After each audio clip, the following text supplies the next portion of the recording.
here's your hosts, Bo and Abby. With a reported budget of $209 million, the new Snow White film opened at $43 million.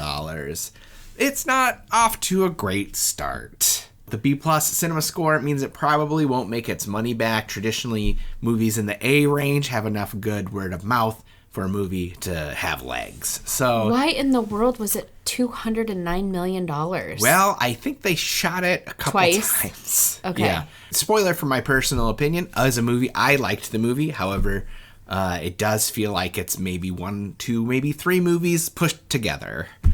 So that is how I felt. And a movie I did enjoy, and we'll talk favorably about as you will see. I do think Disney knew this one was going to do poorly, so which is why they didn't put a lot of money behind marketing.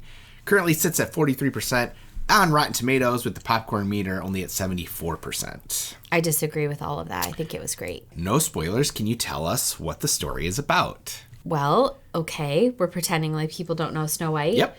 Okay. Snow White is a young princess who has an evil stepmother known as the Evil Queen who tries to kill her, and she runs off into the forest and she finds the dwarfs. And in this version, she fights for her kingdom. Yeah, I was worried that was going to be a spoiler, but yeah, I think you're safe saying that. Yeah. So you enjoyed it? I loved it. I thought it was very good. Yeah. What about I think Disney not marketing it is silly. You don't feel the 43% is valid? No, because I mean, we were hard on it. Like, I've had my opinions. I feel like it's been on the podcast, but otherwise, I didn't love that they didn't cast real people for the dwarfs. Yeah. They are a bit unsettling at times. Yep. I understand, I think, now seeing it, what they were going for, and that it was supposed to be more non-human. A little more fantasy. Fantasy, yes. Not that you couldn't have done that with people and makeup, though. Yeah. But I see both sides. Right. I thought the acting outside of one person was fantastic. I think Gal Gadot as, is that how you say Gadot? No, I say Gadot. Gadot, yeah. Not a silent T. Correct. Gal Gadot was a very, very good Evil Queen. Sure. She was better than I was expecting. And Rachel Zegler. Rachel Zegler was a fantastic Snow White. I thought her voice was beautiful. She does not have the high pitchy, like the damsel voice. Oh, you can talk. I'm so glad. The voice one would associate with Snow White based off of the 1937 animated film. Was it Betty Boop? Was she the voice of Snow White? No. Okay. But anyway. But that's that era. Yeah. I think she did a wonderful job staying true to the princess that most people know as Snow White, while also making her very different and very much a new and modern Snow White. Yeah, I think a lot of the change from the character that took me a second to settle into was that you have to remember animated Snow White is 14, and she's very much a naive child. Yes. Whereas this Snow White is early 20s. Oh, really? Well, Rachel Zegler's like 23, so. Yeah, but I was guessing her character was supposed to be around like the 16, 17 year age. So I was thinking older, but okay. Either way, she doesn't have the naivete that I think the original one, the animated version does. So that, that takes you a moment to settle into. And then because of that, I think some of her character choices that she makes are much more believable for this Snow White than they would have been for the original Snow White. Well, and one of the things I kept thinking about kind of mid-movie was how well they did giving her like a story. Because if you think about it, original Snow White doesn't really have a story. Yeah. Like her purpose was just to find love, and like she cleaned for the dwarfs. Yeah. And then she was poisoned and was saved. It was, she runs away, she finds the cottage, she wants to stay there, so she cleans it for them, and that's like her currency to stick around. Yeah. Whereas like this, they gave her like a story. Yeah. And I liked the story. It felt like it belonged in the Disney universe. It didn't feel too far-fetched. And it also felt kind of refreshing, like we hadn't really seen it before. Yes. But also familiar I don't know. I thought it was really good. Yeah, and that's what I like about when they remade Cinderella. Cinderella was another movie where the story was small enough to where there was wiggle room to where you could improve it and flesh some things out and make things better, as opposed to like the other remakes they've done recently, like Beat for Beat. Beauty and the Beast or Little Mermaid, which are already very fleshed out films, to where it feels like adding things is either overstuffing it and giving us things we don't need, or it's too much of a departure to something that I don't need. I would agree. Like, if they had changed Little Mermaid anymore, I would have been upset by it. But I thought it was good. Yeah. And, like, the things that they did add, it didn't feel necessary, but, like, it was fine to add it. Yeah. How did you feel about the new songs? I really liked it. Yeah? Yeah. Waiting on a Wish. I heard it. I was listening to it this morning. The Evil Queen song was a little forgettable. I didn't love that one. Okay. It was a little forgettable. I think she did a good job with it. I don't think singing is her, like... She wasn't bad at it. It's just she is not a theatrical performer. Yeah. To me, why I didn't love it is because it felt weird, because she is kind of, as the queen, very kind of like stoic and evil and straightforward, whereas then she has this kind of more flamboyant song number. It just seemed out of place. I agree. I think that was it for me too. Yeah. If you look at it, in a vacuum on its own, I think it's good. Yeah. But it just didn't seem to fit with the rest of her performance. Mm-hmm. The only other note that even Charlie, when she was like talking about the movie back to me, and I think you could see this if you go back to the cartoons, is the Evil Queen and Maleficent are so similar in costume design and just like their vibe. Yeah.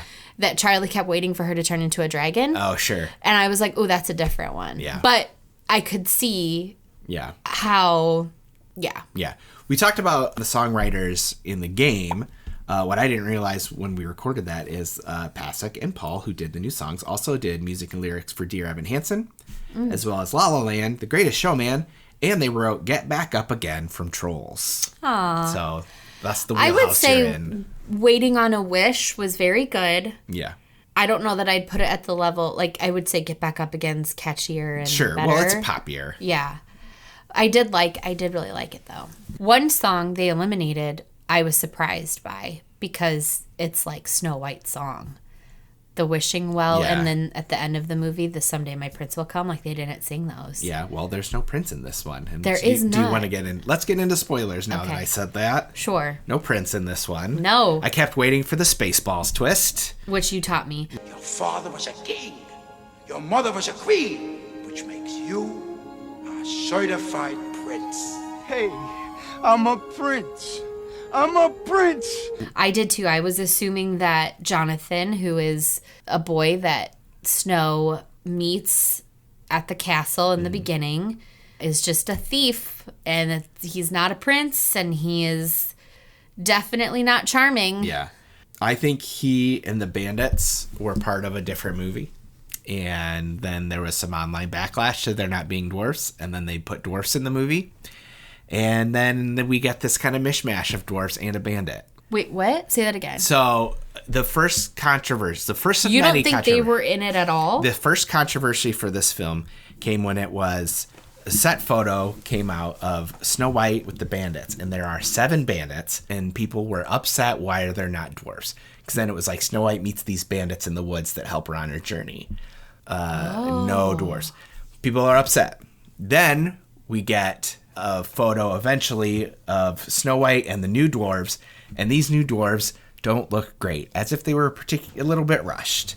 And then people are like, is this a response to the backlash of the bandits? Like, are they quickly adding these in? Okay. And then what we get in the final film is like a mishmash of dwarfs and bandits, and the bandits, I feel like, don't add a whole lot to the movie, but you kind of need them there if you're going to justify Jonathan being there as not a prince. I literally thought, like, there's a point in the movie when Snow White says goodbye to the dwarves. I thought for sure she was going to say goodbye to those dwarves and we'd never see them again. The dwarfs don't particularly pay in to the end of the movie, like the big confrontation at the end at the castle with Snow White and the Evil Queen. But the bandits do, which is why you can't cut them out completely. So that's what I'm talking about when I feel like this is a movie of 2 or 3 movies put together. Stitched. That's interesting. Together. Yeah, I could see that. But, I mean, the dwarves, I think you settle into the look of the dwarves. Yeah, by the time we were at the next day, I was used to seeing them. Yeah. I guess I just figured that the bandits weren't that engaging and the dwarfs played a smaller part so that you'd focus more on Snow White. It'd be more about just like her. Sure. But yeah, I guess I could see your point. Yeah, I think Bandits and the Dwarfs are from 2 different movies. I think if you had gotten that first movie, maybe they would have felt fleshed out a little bit more. I think maybe in that first movie, maybe Jonathan would have come off a little better. Who's to say? Yeah, he was a saltine cracker. He didn't have a lot to him. Yeah, it's just, and like in this fantasy movie with dwarves and Snow Whites and evil queens, here's Jonathan. Yep. I feel like Prince Charming from Once Upon a Time, I bet he's watching this movie and he's just like, that's the guy. Well, maybe he's happy he's still the best live action Prince Charming. That's true. So yeah, did you think there are any changes they made that you're like, that was unfortunate? There's a weird one for me. Okay, you go. So they add this new power to the dwarves where they light up magically To see the gems. But we never... And after the verse in the song, when they do it, it's never needed again. Yeah, that was weird. Now, is that from a dwarf movie? I don't know. Is that from a draft where there were no bandits? Because, yeah, why did we need that to know that? But then it never... Yeah, that's what I'm talking about. It's a movie. Well, and then, like, the dwarfs and the beef with the queen, like, what did the queen do to the dwarfs? Yeah. I'm assuming she's stealing their gems because we always are seeing the gems on her. Yeah. And, like, she's made of the gems, but, like, why do the dwarfs don't like her? Yeah. They don't live in the kingdom. Yeah, she's not starving them. Yeah. Yeah. Okay, I guess the more we talk about it, still a cute movie. I still enjoyed it quite a bit, and definitely more than I expected I would. I liked it more than I expected to as well. I know our littlest loved it. Yes. She's ready to go back. Yeah. Lily walked out saying she liked it. She didn't want to see it. She didn't want to see it, but she said that's been the theme of the year. She didn't want to see Wicked, and she loved that. She didn't want to see Moana 2, and she liked that. Yeah. And so she's like, yeah, I didn't want to see this, and I liked it. Yeah. So. I think she's discovering she's just being a moody teenager. She doesn't want to do anything. That's fair. Was there anything that changed? The end of Snow White classically was always a bit scary, a bit traumatic. Sure. I feel like the end could have been a little scarier. You were looking for more scares. I mean, you were looking for Snow White's scary queen, adventure. I don't know how the queen died. How did Snow White not get sucked into the mirror? Yeah. And, like, there were some plot holes. Yeah. With that. That's and, right. like, she's in this room with glass just, like, whirling about her. Yeah, she probably should have got cut. Yeah, I just was like, this is a lot. I do appreciate this ending more. And then the original one, what happens is pretty much immediately the dwarves run back to the cottage and they run off the witch.